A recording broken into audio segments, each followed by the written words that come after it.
Buenos días a todos, les habla Luisa Restrepo y hoy les presentaré en qué consiste mi propuesta de trabajo llamado un framework conceptual para el diseño arquitectónico de sistemas ciberfísicos sostenibles. Les mostraré lo que hemos trabajado, en lo que estamos y lo que falta. Bueno, el equipo de trabajo está conformado por los profesores José Aguilar y la profesora Elizabeth Suescún como los directores del proyecto y yo, Luisa Restrepo, como la estudiante de doctorado. Bueno, el tema a tratar será el siguiente. Primero les hablaré sobre la propuesta de la tesis, cuál es nuestra motivación de este trabajo, cuáles son los antecedentes teóricos, lo que se ha culminado durante estos años, lo que está en proceso y los retos que siguen. Listo. Bueno, entonces iniciemos con la propuesta de trabajo, ¿cierto? Entonces, con el objetivo principal de nuestro proyecto, que es proponer un framework conceptual para el diseño arquitectónico de sistemas ciberfísicos sostenibles. ¿Qué quiere decir esto? Cuando nosotros hablamos de un framework conceptual para el diseño arquitectónico, estamos hablando de definir un esquema o una estructura en donde se definen y se detallan todos los elementos de esa estructura y se define cómo esos elementos se comportan e interactúan entre ellos, ¿cierto? Entonces, definir este tipo de estructuras nos va a permitir inicialmente tomar decisiones de diseño que son muy importantes para poder anticipar el cambio, ¿cierto? Y esto va a llevar a un desarrollo exitoso y eventualmente pues que su mantenimiento pues sea mucho más fácil. Obviamente cuando nosotros también hablamos de una arquitectura, estamos hablando que se deben satisfacer unos requisitos, que en nuestro caso pues el requisito principal es la sostenibilidad, que va a permitir soportar los cambios, digamos, y también el mantenimiento a largo plazo en este tipo de sistemas, ¿cierto? Ese como el objetivo general. Bueno, y como objetivos específicos se definieron 5. Entonces, primero se definió identificar los enfoques y retos para el desarrollo de estos tipos de sistemas en cada fase del ciclo de vida y teniendo como foco principal la sostenibilidad. Segundo, pues se definió diseñar una ontología de alto nivel para conocer qué es sostenibilidad en el software en términos de las diferentes dimensiones, económica, técnica, ambiental, social e individual. El objetivo 3 se definió desarrollar un proceso metodológico para el diseño de sistemas ciberfísicos sostenibles desde la perspectiva del ciclo de vida. Cuarto, desarrollar un marco conceptual para el diseño de la arquitectura de sistemas ciberfísicos sostenibles. Y finalmente, demostrar el uso del diseño de alto nivel en una aplicación agroindustrial, ¿sí? Entonces acá les muestro generalmente los objetivos, pero vamos a entrar en detalle a cada uno de ellos. Bueno, entonces, primero, ¿cuál es la motivación de nuestro trabajo? ¿Cierto? Entonces, primero, la sostenibilidad en el momento pues se ha convertido en un tema muy importante en el desarrollo actual. Un interés en comprender qué significa esta palabra, así tanto como implica en la teoría y en la práctica. La sostenibilidad se maneja desde varios frentes. Normalmente todos los trabajos, si uno hace la investigación, se enfocan mucho en la dimensión ambiental, pero están dejando a un lado lo que es la parte social, la técnica, la individual o la económica, ¿sí?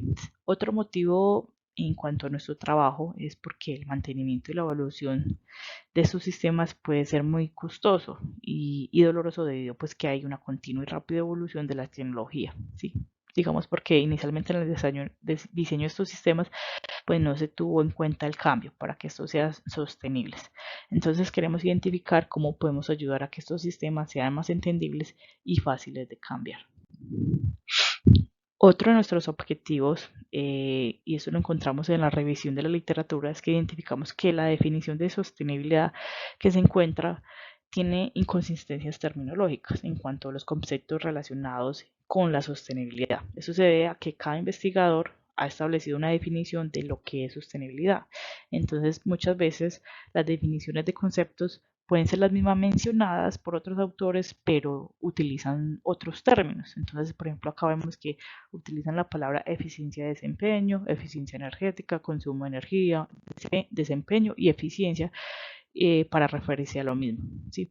Entonces, nuestro trabajo se define como reto inicial y como objetivo establecer una visión que permita definir qué es sostenibilidad, ¿sí? Entonces, así que se sugirió primero construir una ontología que permitiera establecer esta visión y así disminuir las inconsistencias y facilitar pues, el intercambio de información sobre el dominio de la sostenibilidad, ¿sí? Bueno, luego en el proyecto, ¿cuáles son como nuestras grandes áreas de conocimiento? Primero está la ingeniería de sistemas, la ingeniería de software, las ontologías y los sistemas ciberfísicos. Entonces les explicaré un poco de estas en el contexto del proyecto, ¿sí? Entonces, primero, la ingeniería de sistemas es una disciplina integradora en donde contribuyen todo tipo de ingenieros. Entonces están los ingenieros estructurales, los eléctricos, los mecánicos y también están acá los de software y hay muchos más. Y todas esas disciplinas se unen para producir un producto coherente, ¿sí? Dentro de esta disciplina se construye lo que son los sistemas ciberfísicos. Entonces, ahora, ¿qué es un sistema ciberfísico? Entonces, un sistema ciberfísico es un sistema que integra procesos informáticos, ¿cierto? Y procesos físicos, es decir, que un sistema incorporado en los productos que procesan información y tienen una relación con lo físico.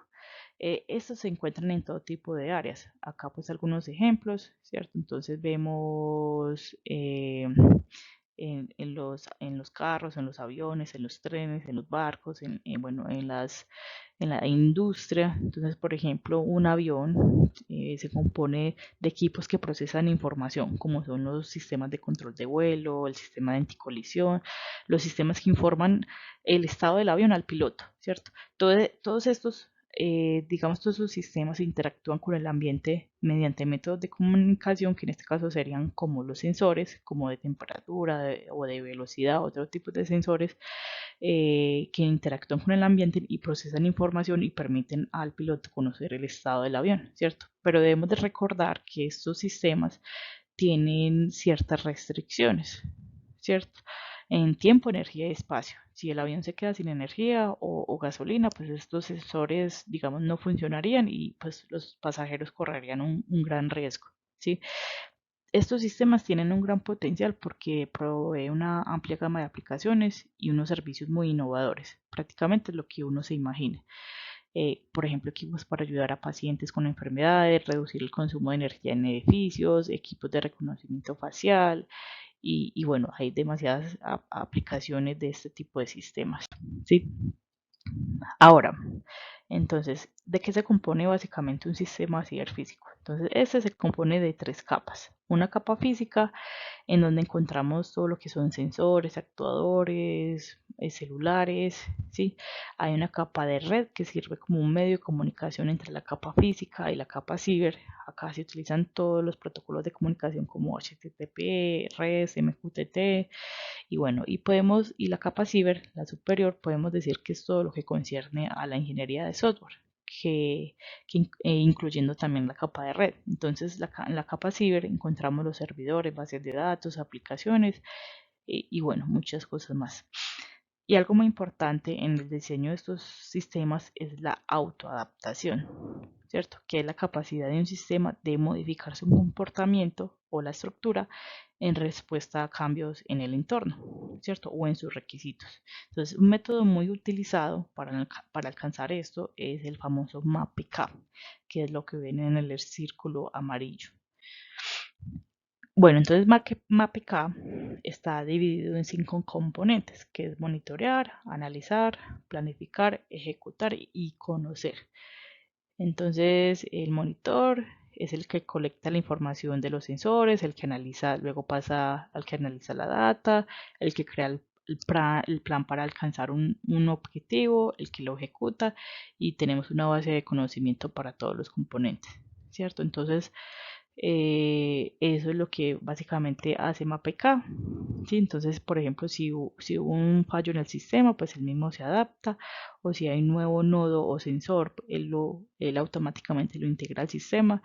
Entonces, bueno, el ciclo MAPK es dominante en el desarrollo de estos sistemas. También existen otros frameworks muy utilizados, como es el de multiagentes o inteligencia artificial. Muchas veces también los desarrollan o combinan dentro del desarrollo de estos sistemas y utilizan los tres frameworks. Esto es como importante acá. Bueno, en esta imagen les muestro dos conceptos muy asociados al término de sistemas ciberfísicos. Primero es el de Internet de las Cosas, ya que estos tipos de sistemas también tienen una relación entre un sistema embebido que procesa información y la capa física, ¿cierto? Entonces, pero en IoT, en Internet de las Cosas, es mucho más fuerte la comunicación, es decir, cuando los sistemas ciberfísicos interactúan y cooperan entre ellos mediante métodos de comunicación, se le conoce como Internet de las Cosas. Y ya la explotación de estas tecnologías para la producción ya se le conoce como Industria 4.0.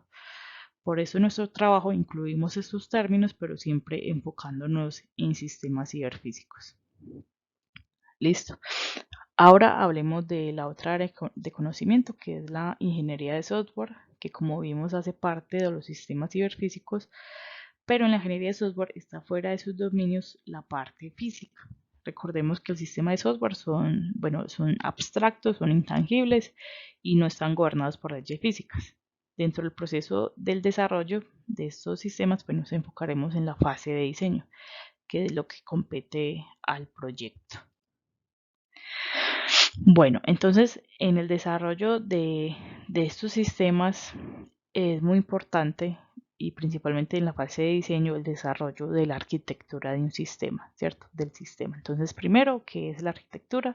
Es una representación de un conjunto de estructuras de software, funciones, relaciones, propiedades. Entonces, por ejemplo, acá vemos servidores, nubes, bases de datos, reglas de negocio, eh, eh, interfaces. Bueno, entonces prácticamente la arquitectura es una abstracción de un sistema basándose en las funcionalidades que se van a construir y los atributos de calidad que éste debe contener.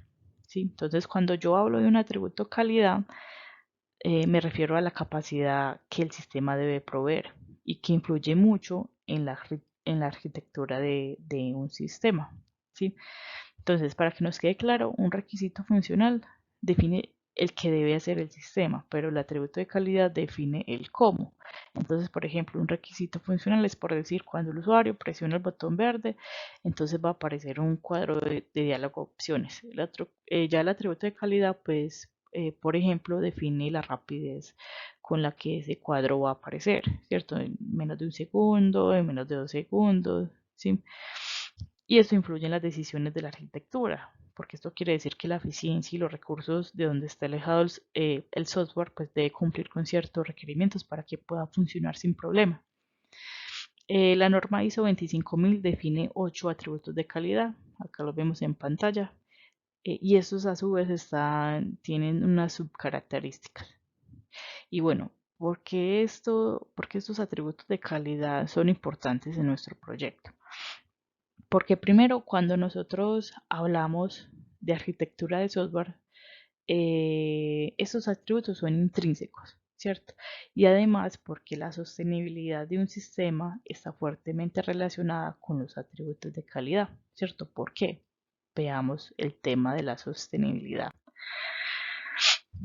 Entonces, primero, la sostenibilidad, según Pankowska, lo define como la selección y aplicación de metodologías, acá dice iterativas, incrementales, que apoyan el desarrollo de tecnologías a largo plazo, a bajo coste y con un esfuerzo reducido. Esta se divide, bueno, entonces esa es la definición general y esta se divide en 5 dimensiones. Entonces, primero está la dimensión económica, en donde esta se enfoca más en la rentabilidad, la inversión, los ingresos de estos sistemas, y este es asociado con el atributo de calidad de compatibilidad. ¿Sí? También tenemos la dimensión técnica, en donde ya se habla como de la capacidad del producto de poder ser modificado, de la longevidad, de la integridad del sistema, y se asocia mucho con el atributo de calidad de mantenibilidad. En la parte ambiental es donde garantizamos que no vayan a existir como esos efectos negativos en los entornos a largo plazo con todas las actividades que se generan con el desarrollo de estos sistemas. Y este se asocia mucho con el atributo de calidad de eficiencia de la utilización de recursos como la eficiencia energética. En la parte social, entonces ya se habla de la protección de intereses de las comunidades, ¿cierto? Donde cuando desarrollemos estos sistemas se incluya pues la equidad social, la justicia, el empleo, la democracia, y se asocia mucho con el atributo de la usabilidad del sistema. Y también tenemos la dimensión individual, que se refiere al bienestar de los seres humanos, entonces también de la educación, la movilidad, bueno, el bienestar físico y mental, y se asocia también con el atributo de usabilidad, ¿cierto? Entonces, cuando hablamos de sostenibilidad nos referimos a todas esas dimensiones que están acá. Y recordemos que la sostenibilidad está fuertemente definida por los atributos de calidad de un sistema. Eso quiere decir que si mi arquitectura es flexible, es mantenible, es evolutiva, entonces el mantenimiento que yo le hago pues va a ser a largo plazo, posiblemente a bajo costo y esfuerzo reducido, lo que lo haría pues un sistema sostenible. ¿Sí? Eso en cuanto a la sostenibilidad. Ahora hablemos de las ontologías. Entonces, poder, digamos, establecer la definición de lo que es sostenibilidad, debemos conocer el concepto de la ontología.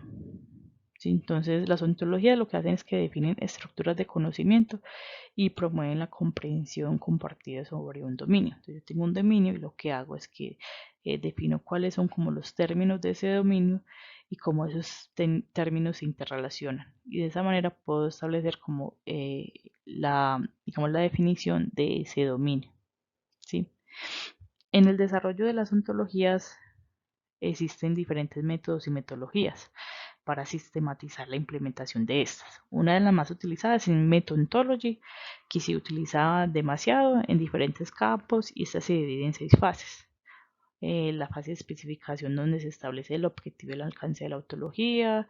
Hay una fase de conceptualización en donde el conocimiento se organiza y se estructura. Una fase de formalización donde eso se transforma en un modelo conceptual o semicomputable.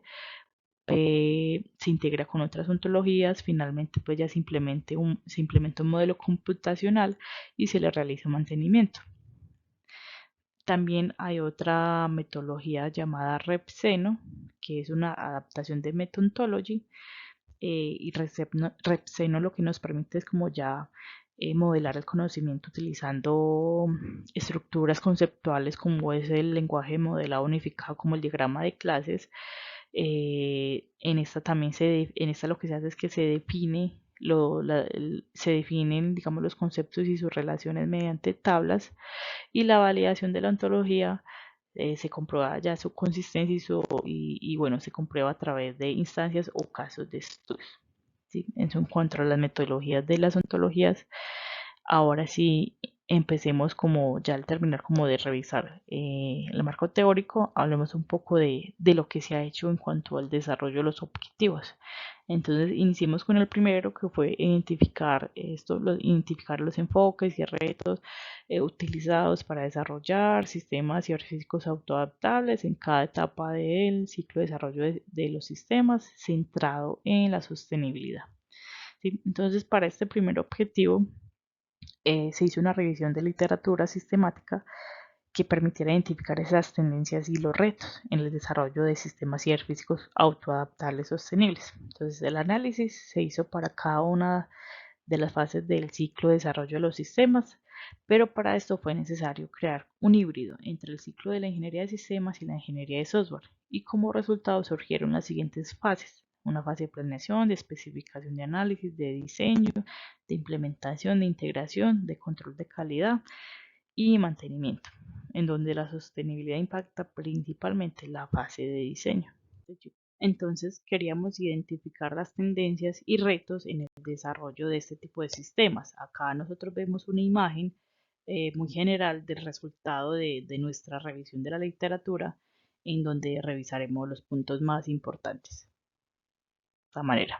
Entonces, en breve resumen, se encontró que en cuanto al tema de la sostenibilidad, ¿sí? Acá evaluamos principalmente la sostenibilidad técnica y económica. eh, no hay información en cuanto a la fase de implementación, de integración, de control de calidad y mantenimiento. Pero en la fase de planeación sí encontramos que normalmente se planea como el uso de técnicas de bajo costo, como algoritmos probabilísticos, para reducir costos. La fase de especificación, desde la sostenibilidad desde la perspectiva técnica, encontramos que está implícita en la especificación de atributos como mantenibilidad, escalabilidad y seguridad. De esos los que más se hablan. Desde la perspectiva económica no se encontró información explícita, pero la sostenibilidad económica pues se puede asociar con estos atributos de rendimiento y eficiencia energética, ya que pues ayudan a los costos de operación y energía. ¿Sí? En la fase de diseño, en la parte técnica, se encontró pues el diseño como de componentes de software que pudieran ser reusables, siempre apuntando al atributo de mantenibilidad. Desde la perspectiva económica, se vio pues que el uso de diseños algoritmos que reducen costos en cuanto a análisis, recolección de datos y consumo de energía. ¿Sí? Ya en cuanto al tema de la autoadaptación, no hallamos información en la fase de integración de un sistema, ¿cierto? Ya en la fase de planeación, pues encontramos que la autoadaptación se define como una oportunidad de detectar cambios de comportamientos que pueden surgir inesperados en el sistema y permitir que los procesos sean más confiables. En la especificación la especificación y análisis, la autoadaptación es un requisito esencial. Prácticamente que en todos los artículos se menciona que para el diseño se utiliza principalmente pues MAPK. Pues se puede utilizar también con otro tipo, como es como inteligencia artificial. En la construcción de estos sistemas, pues en su mayoría se implementa, sí, casi en todos en la capa ciber, se prueba a través de simulaciones y en la fase de mantenimiento no encontramos como información clara sobre el mantenimiento que realizan estos sistemas, pero sí mencionaban como vamos a mejorar la implementación de MAPK o vamos a añadir X funcionalidad o vamos a añadir nuevas características o vamos a continuar con la etapa de control de calidad, vamos a realizar pruebas, pero no se encontró información explícita sobre cómo lo hacían, ¿cierto? Eso fue generalmente como el resultado de la revisión de la literatura. Sí. Bueno, al revisar esta revisión de la literatura, identificamos 10 retos. Estos se priorizaron y acá se listan los tres primeros. Los dos iniciales coinciden con los objetivos del proyecto. Primero, pues no encontramos como una visión unificada de lo que era sostenibilidad, ¿cierto? Entonces se sugirió para, como primera instancia, construir un framework conceptual que permitiera establecer esa visión. Como les había mencionado, se encontraron como inconsistencias terminológicas, no había como una definición muy clara. Segundo, no se evidenció explícitamente la sostenibilidad en la revisión en la literatura, ¿cierto? Implícitamente identificamos que la sostenibilidad en los sistemas pues, se ha abordado a través del uso de atributos de calidad, como cuando mencionaban adaptabilidad o escalabilidad o eficiencia energética, y vagamente atributos como modularidad y reutilización. Entonces, por lo anterior, se definió como reto el framework, que es el objetivo principal de este trabajo, ¿cierto? Tercero, este sí ya sería como, es un reto que está por fuera del desarrollo del proyecto, pero que se podría trabajar en un futuro con otro estudiante. Y es que no se observó información en la fase de control de calidad. O sea, hay una gran falta de información sobre cómo realizan las pruebas en estos sistemas, o pruebas unitarias, pruebas de integración. Se necesitan como más pruebas experimentales para medir todos esos atributos de calidad. Y entonces se definió como un tercer reto, ¿cierto? Cómo se podrían implementar las técnicas actualmente que existen en ingeniería de software en el desarrollo en este tipo de sistemas, ¿sí? Entonces el primer reto está asociado con el segundo objetivo del proyecto. Entonces nuestro segundo objetivo es diseñar una ontología de alto nivel que defina qué es sostenibilidad en el software, en términos de las dimensiones económica, técnica, ambiental, social e individual. ¿Sí? Bueno, ¿cómo trabajamos este segundo objetivo? Entonces, en la primera fase, como le mencioné, utilizamos Methodology y Repseno. Entonces, en la primera fase de Methodology se debe establecer el objetivo y el alcance de la ontología, ¿cierto? Entonces, CINSO fue el nombre establecido para nuestra ontología, que se refiere a sostenibilidad en software y cubre el dominio sostenible, ¿cierto? En sus aspectos de alto nivel como concepto de calidad, ¿cierto? La idea es establecer cómo se define sostenibilidad desde los atributos de calidad de un sistema. Debemos tener en cuenta que hay diferentes tipos de ontologías, como ontologías de alto nivel, ontologías de dominio, de aplicación, nuestra ontología de dominio, ¿cierto? La cual nos permite expresar conceptualizaciones de un contexto específico, en este caso la sostenibilidad, nos permite capturar conocimientos, definir los conceptos y sus relaciones, ¿cierto? Bueno, ya en la fase de conceptualización, recordemos que es donde ya se organiza y se estructura el conocimiento. Acá identificamos, pues realizamos una revisión de la literatura y encontramos pues que los autores clasifican los atributos de calidad en dimensiones sostenibles. Entonces está la ambiental, social, económica, técnica, individual, pero en algunos artículos esta clasificación se omite o normalmente pues no mencionan las 5 dimensiones, solo mencionan 2 o 3. ¿Sí? Entonces también lo asocian a diferentes dimensiones y utilizan diferentes modelos de calidad. Entonces muchas veces se referían a un mismo concepto como modificabilidad y capacidad de cambio, pero eran los mismos. No se identificó en el momento como una ontología que ya hubiera desarrollado este concepto a nivel de como atributo de calidad. Entonces, al final de esta revisión, pues surgieron 48 conceptos y 80 relaciones que apoyaría este dominio. Ya en el tema de la formalización, pues acá les muestro un gráfico completo, pero ya enseguida le damos una mirada más de cerca. Para esta fase de formalización usamos Repseno, que como les había dicho es una representación para ontologías de ingeniería de software, en donde el conocimiento sobre sostenibilidad en software fue organizado y estructurado mediante estos diagramas de conceptos, que son similares a los diagramas de clases UML. Entonces acá se muestran los conceptos y sus principales relaciones se detallan ya en un conjunto de tablas. ¿Sí?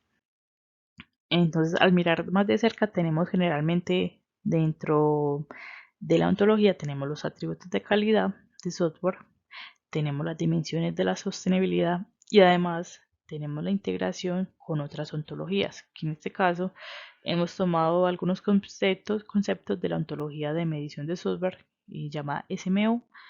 Esta ontología lo que hace es que establece y aclara elementos clave en la definición de una medida de software y toda la terminología relacionada con la medición de software. Entonces la integramos dentro de nuestra ontología.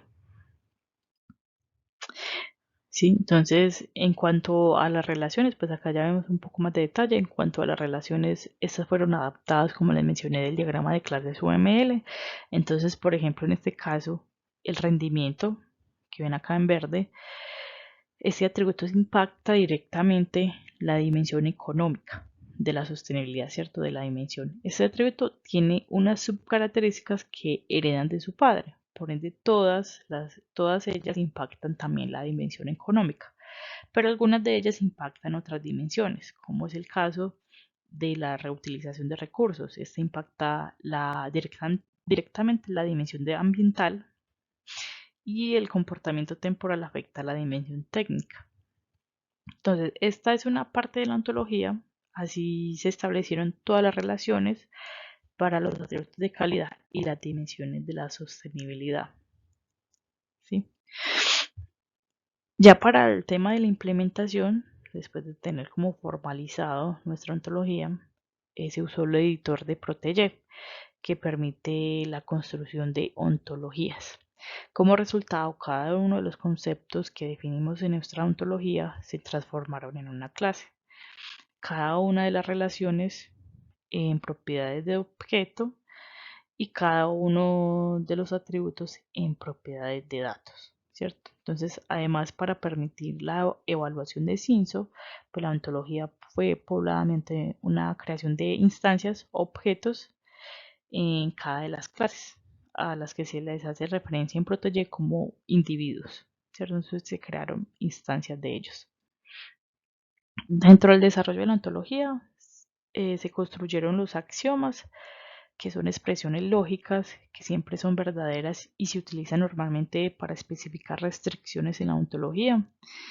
Los axiomas básicos de CINSO son 7, acá solo muestro 2. Cada axioma fue descrito en lenguaje natural, después la expresión fue traducida a lógica de primer orden y finalmente la consulta se ejecutó en Protege. Estas consultas nos permiten inferir nueva información de una ontología utilizando el razonamiento en la lógica descriptiva. Adicionalmente, también se crearon las preguntas de competencia. Estas preguntas de competencia, en el sentido, permiten responder preguntas con una base de información dada. En otras palabras, son preguntas a las que los usuarios querrían obtener respuestas, explorando ya o consultando la ontología.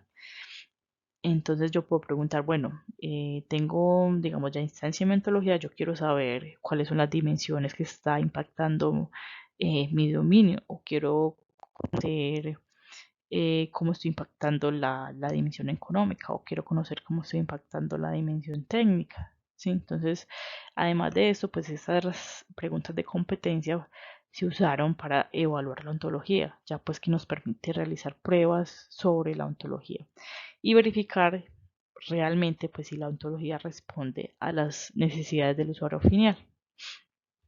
Entonces, en total se crearon 11 preguntas de competencia. Como ven acá, pues estas se expresaron en lenguaje natural, pero luego se formalizaron utilizando el protocolo Spark para poder ser ejecutadas ya en Protege y pues así poder obtener las respuestas a estas preguntas.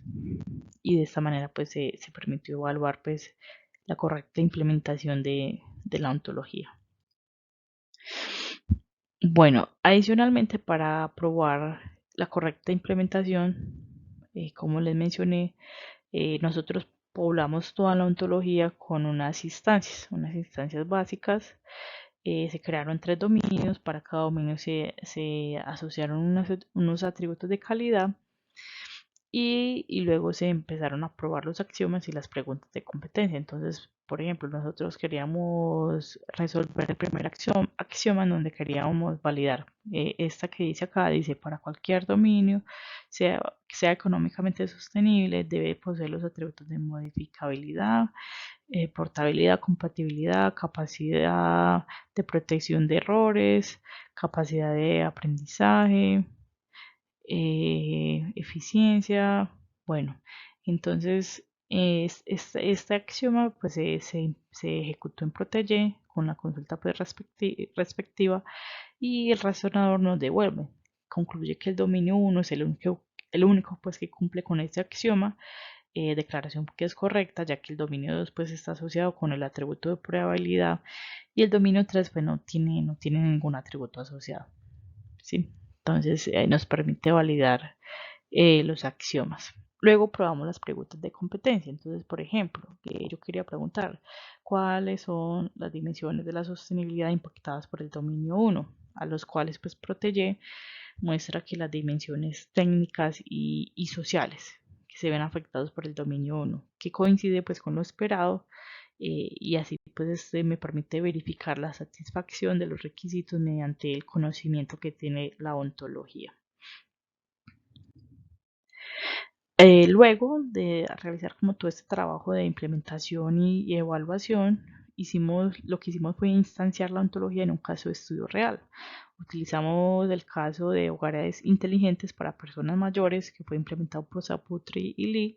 En este estudio, pues Saputri y Lee capturaron como todos los objetivos de las partes interesadas, en donde se definieron que querían tener aparatos instalados que redujeran el consumo de energía, que permitieran a los familiares recibir reportes sobre el estado del familiar, que los hospitales puedan estar monitoreando el estado del paciente, que los abuelos tengan también mucha interacción social, que tengan un botón de pánico en caso de emergencia. También definieron sus mediciones en función de la información de las partes interesadas. ¿Sí?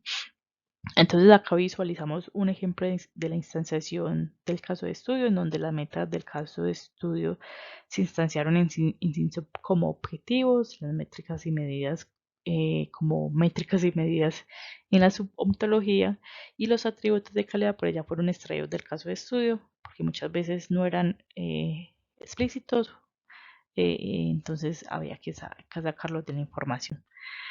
Y acá se visualiza como el mapeo completo de la instanciación que se hizo, y finalmente pues ya se ejecutaron los axiomas y las preguntas de competencia. Entonces finalmente preguntamos pues si este dominio era sostenible, a lo cual él nos devolvió que sí, y para cada una de las dimensiones encontramos lo siguiente.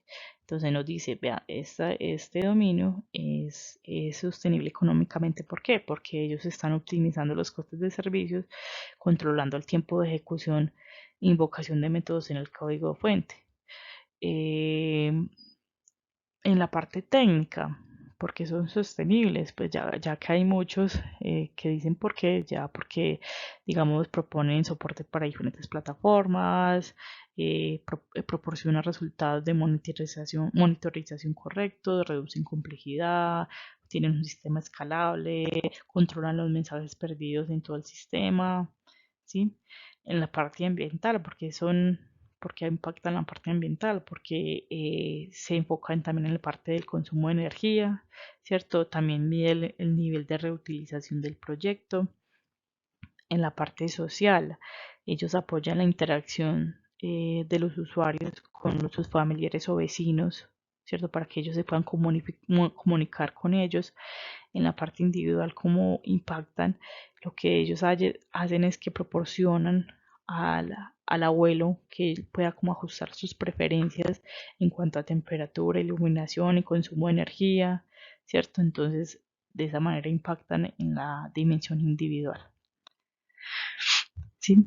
Luego, adicionalmente, queríamos verificar como los componentes de la ontología, entonces se aplicó la metodología FOCA, que es eh, una propuesta realizada por Bandeira, en donde utilizan el enfoque GQM, Goal Question Metric, para evaluar los componentes de una ontología, junto con un modelo estadístico para verificar la calidad de la ontología. Entonces, FOCA consta de 3 pasos. Una que es la verificación de la ontología. CINSO pues se considera una ontología de dominio. Por esta razón, la metodología nos dice que CINSO es de tipo 1, una ontología de dominio de tarea.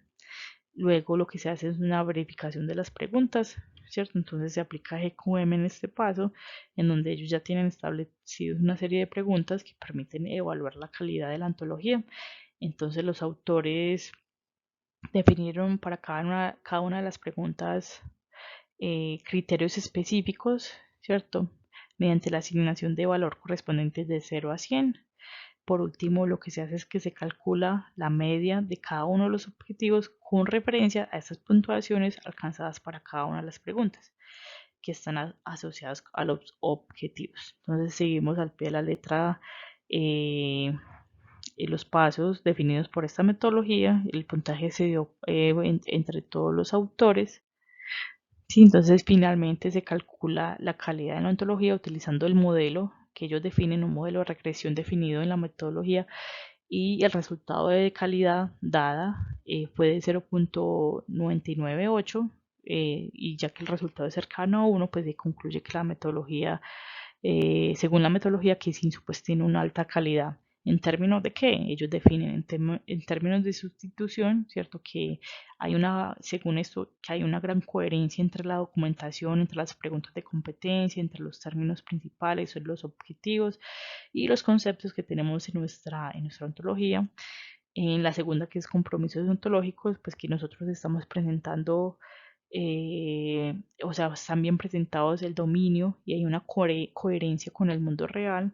En el razonamiento inteligente, que es el tercero, la ontología pues tiene un razonamiento correcto. El cuarto, que es computación eficiente, que pues la eficiencia computacional de la ontología es satisfactoria y pues el tiempo de respuesta es adecuado. Y finalmente, pues la expresión humana es que el modelado de la ontología es fácil de entender. Entonces, este es el resultado que nos entrega esta metodología para el tema de la evaluación de la calidad de la ontología, lo cual pues resultó bien. Adicionalmente, pues también validamos los criterios propuestos por Gómez, en cual nos dice que hay que validar la consistencia y bueno, dado que el artículo presenta pues la que se estableció para que se desarrolló, pues presenta cada uno de los términos, sus relaciones, para evitar pues contradicciones y malas interpretaciones, ¿sí? También se utilizó pues el razonador, que pues demostró que Simpson no presenta en el momento errores, en el tema de completitud. Digamos que Simpson cubre adecuadamente pues todo el contexto de la sostenibilidad como atributo de calidad, incluye los términos más relevantes y la definición de los conceptos. En cuanto a la concisión, pues Simpson en el momento no presenta redundancias en términos. Esto fue también validado con el razonador. Y bueno, digamos que todos los conceptos pues fueron validados por los autores para evitar pues como definiciones inútiles. La capacidad de expansión, pues sí, eso se puede adaptar y ampliar, incluir y definir nuevos términos. También en el tema de sensibilidad, pues no se espera que Cinso sea sensible a pequeños cambios, porque los conceptos fueron definidos correctamente, de una manera adecuada, y bueno, fue a través de todo lo que se encontró en la literatura. Entonces, de esta manera también logramos como evaluar la ontología en cuanto a estos aspectos que define Gómez. Bueno, adicional a la ontología, también estamos trabajando con un estudiante de maestría en la construcción de una herramienta metodológica que muestra los diferentes aportes y contribuciones que se realizan a través de estos atributos de calidad a la sostenibilidad, desde aspectos denominados como las metas suaves o subquads. Acá en la imagen vemos en azul las metas y en verde vemos los atributos de calidad. Entonces, para mostrar eventualmente, bueno, si yo quiero implementar alguno de estos atributos de calidad, cómo yo lo puedo operacionalizar y ver efectivamente que hay atributos que se relacionan entre sí, como lo ven con las flechas, y que eventualmente pues en un trabajo futuro, que este está por fuera del alcance, ver cómo, cuáles entran en conflicto entre ellos. Entonces acá en la meta se ven, acá en la imagen se ven las metas, los atributos de calidad, las flechas representan una contribución a la meta y los símbolos indican si la contribución es fuerte o leve, ¿sí? Adicionalmente a esto se elaboran una serie de preguntas encaminadas a determinar el grado de cumplimiento. Entonces, por ejemplo, para la dimensión social de la sostenibilidad, recordemos que va enfocado al tema de equidad, justicia, aspectos políticos y empleo. Entonces, acá se identificaron los requisitos no funcionales y se indican algunas preguntas sugeridas para el análisis en la meta social, como son, por ejemplo, el atributo de calidad de la legalidad. Entonces se tienen estas preguntas que dicen: ¿existen algunas regulaciones en cuanto a su operación? ¿Cumple las normativas vigentes? ¿Está en concordancia con las políticas del entorno social?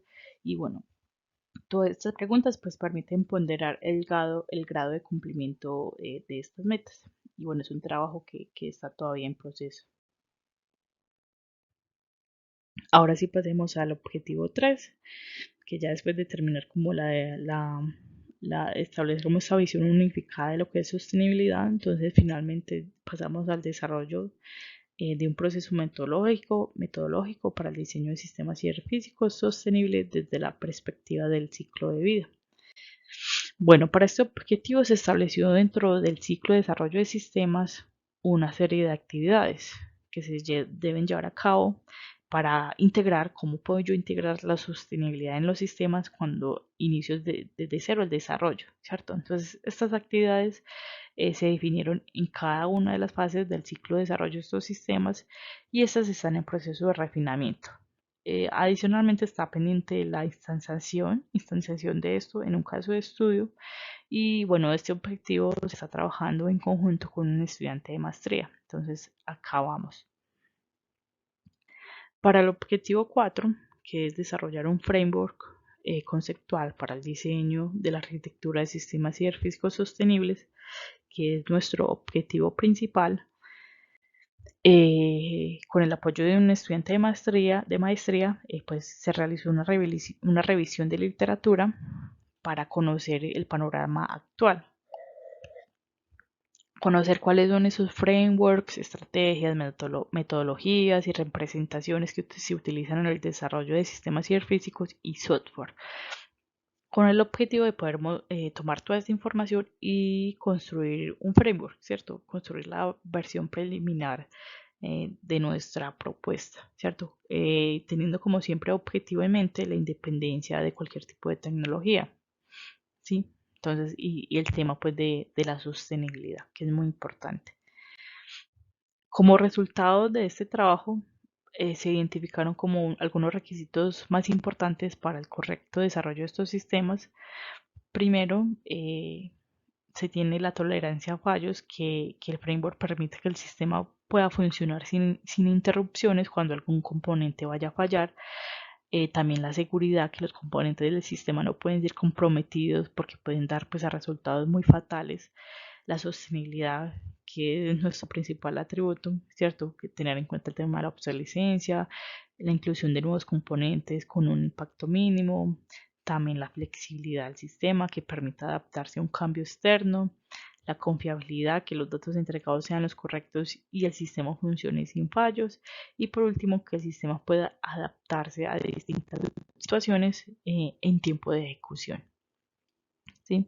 Como resultado de ese proceso se propuso un framework preliminar con un diseño por capas, en donde todo iría de abajo hacia arriba, donde las capas inferiores no tienen conocimiento de las capas superiores, solamente de los datos que éstas proporcionan. De esta manera, pues la propuesta no tiene dependencias de tecnología, de forma de que si alguna parte pues queda obsoleta pueda ser fácilmente sustituida. Entonces ahora sí miremos cada sección más de cerca. Entonces, primero tenemos la capa de los recursos, que simboliza el componente físico del sistema ciberfísico. Aquí encontraremos todos los componentes específicos para cada tarea. Entonces vamos a encontrar los actuadores, los sensores. Entonces acá pues los sensores son los que envían los datos a la sección de transición de datos, mientras que la sección, la que está más arriba, la de transición de datos, pues envía los datos a los actuadores. Entonces estos componen lo que es pues el hardware del sistema. Ya la sección de transición de datos contiene lo que son los controladores, que son ya los medios necesarios para gestionar todas las transferencias de datos, que esto sea, pues esta transferencia sea fiable tanto a la sección superior como a la inferior, ¿cierto? Entonces, esta capa funciona como middleware, sí, para la comunicación del sistema. De esta forma conseguimos que los componentes estén débilmente acoplados, ya que la fuente de datos específicos no tiene que saber hacia dónde van esos datos o cómo se van a procesar o para qué se necesitan esos datos, ¿cierto? Entonces el bus se encarga de todo esto y aligera la carga de cada componente y se agiliza el proceso. Entonces un ejemplo es que los actuadores ellos no necesitan saber de dónde proceden los datos, simplemente los reciben y actúan de acuerdo a lo que reciben. Del mismo modo los sensores deben centrarse solo en monitorizar el estado del sistema y enviar los datos. Ya la sección de componentes está compuesta por todos los componentes de software. Entonces acá lo que vamos a hacer es que vamos a seguir un patrón de separación de preocupaciones en donde cada componente tiene una preocupación separada y no se combinan procesos entre componentes para así evitar acoplamientos fortuitos y crear capas de aislamiento. Entonces, dentro de esa sección no van a existir relaciones jerárquicas para seguir el paradigma multiagente, en donde cada componente funciona como un igual, ¿cierto? Entonces, al no tener como esta relación jerárquica, va a existir un bajo acoplamiento, va a haber una alta independencia, una alta cohesión entre ellos. Entonces, cada uno pues, se va a centrar en resolver su tarea basándose en los datos que reciben de la sección de datos. ¿Sí? Ya la sección de tareas se va a encargar de generar instrucciones para la sección de componentes, manteniendo siempre la mejor configuración. Entonces, esta sección se dividió en tres partes principales. La primera es la del gestor de salud, que recibe los estados de los componentes y la información de los actuadores, entre otros, y analiza estos estados en conjunto con las restricciones del sistema, con el fin de actuar siempre a favor de la salud del sistema. El siguiente es el gestor de objetivos, que busca actuar a favor de los objetivos empresariales y su objetivo es crear tareas que maximicen la utilidad del sistema para cumplir esos objetivos. Y la tercera y última es el gestor de operaciones, que su función principal es ser el cerebro de esa sección. O sea, debe tomar las entradas de sus partes gemelas, del gestor de salud y del gestor de objetivos, y unir fuerzas para crear operaciones que den el mejor resultado para el objetivo sin comprometer la salud del sistema. ¿Sí? Entonces tiene una gran responsabilidad esta capa. Finalmente, pues la capa de negocio es donde el usuario tiene acceso al sistema a través de una conexión segura, en donde él va a introducir valores que se van a convertir en los objetivos del negocio. Entonces son los que funcionan como conductores de todo el marco.